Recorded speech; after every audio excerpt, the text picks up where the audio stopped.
up? Welcome back. My name is Amanda.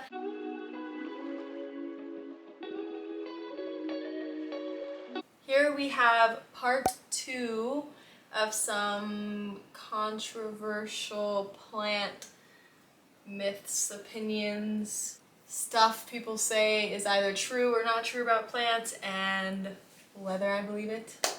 So here we have 3 myths, things commonly said. And number 1 is that you either should prune your dying, yellowing leaves or you shouldn't.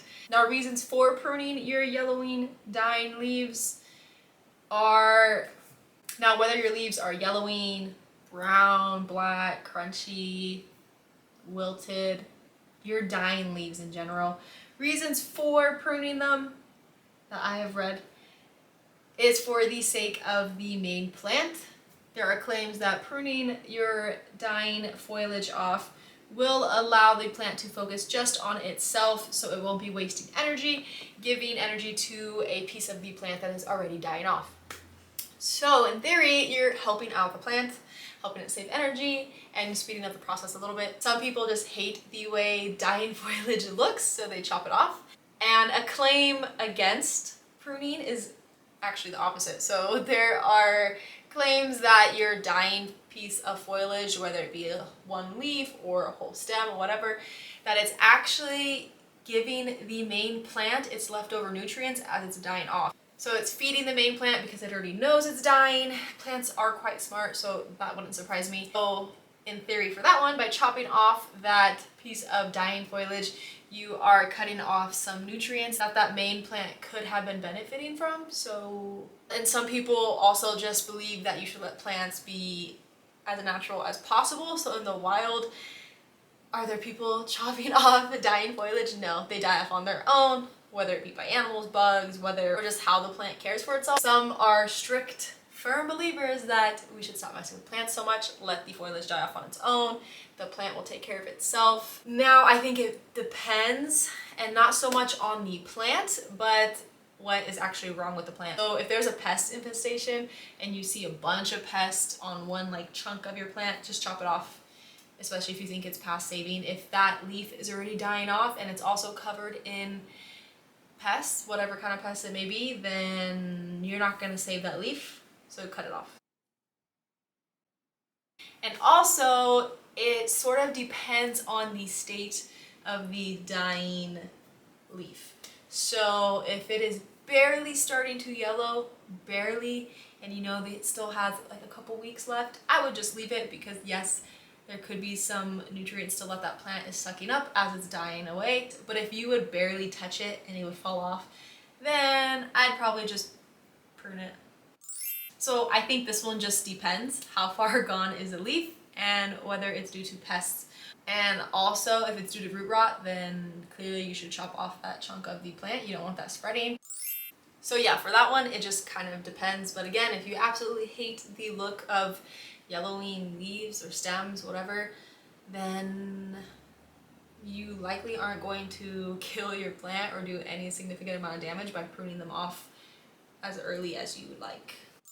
So second myth or opinion is the idea that pothos or philodendrons, the trailing types of philodendrons, so like micans or Brazils specifically, are not thriving unless they are climbing.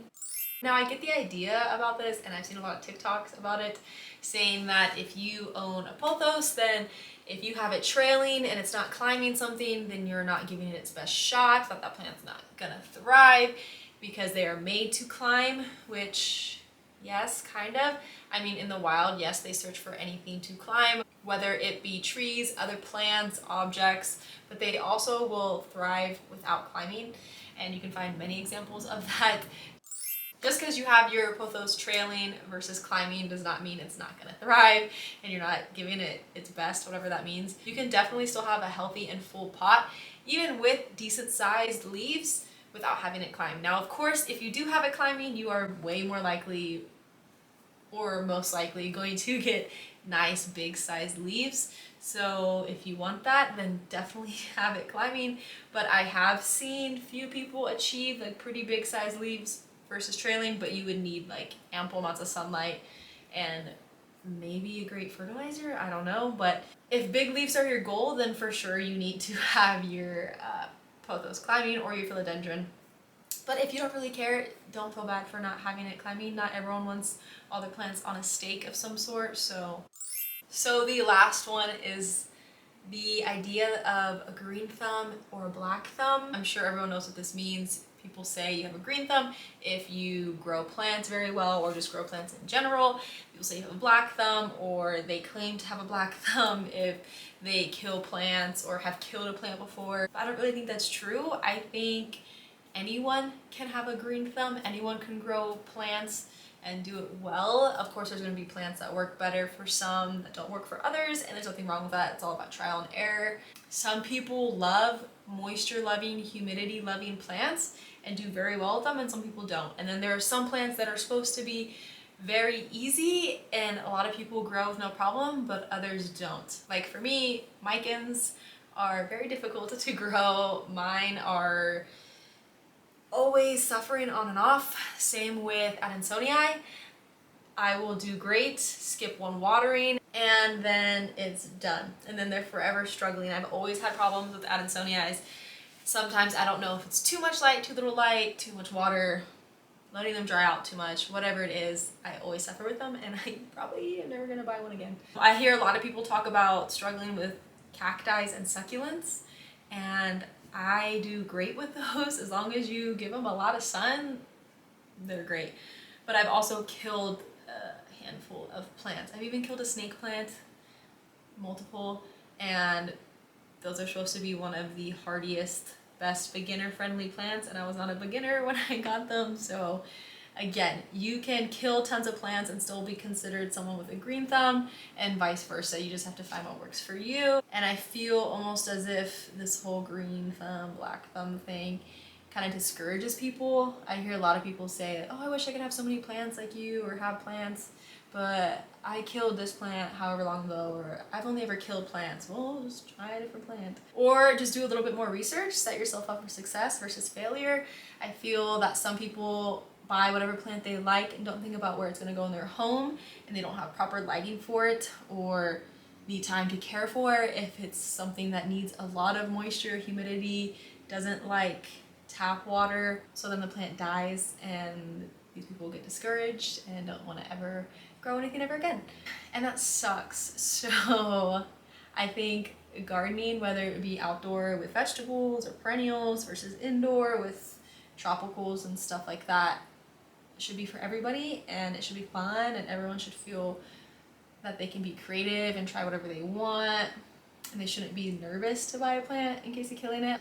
Obviously it sucks when you have spent money on a plant and then it dies, which is why maybe don't buy super expensive plants when starting off, or in any time in your life, don't buy a few $100s worth of a plant without doing proper research or having experience, just in case you don't want to risk killing it. But yeah, I definitely think anybody can grow plants. Not everyone's gonna be able to grow the same type of plant as well, and that's fine. That's just how it is. So that's it. Just had a couple for this video. If anyone has any other suggestions, or if anyone wants to see anything else covered, let me know. Besides YouTube, you can find me here, and I hope everyone has a great day, great night, great evening, and I will see you guys in the next video.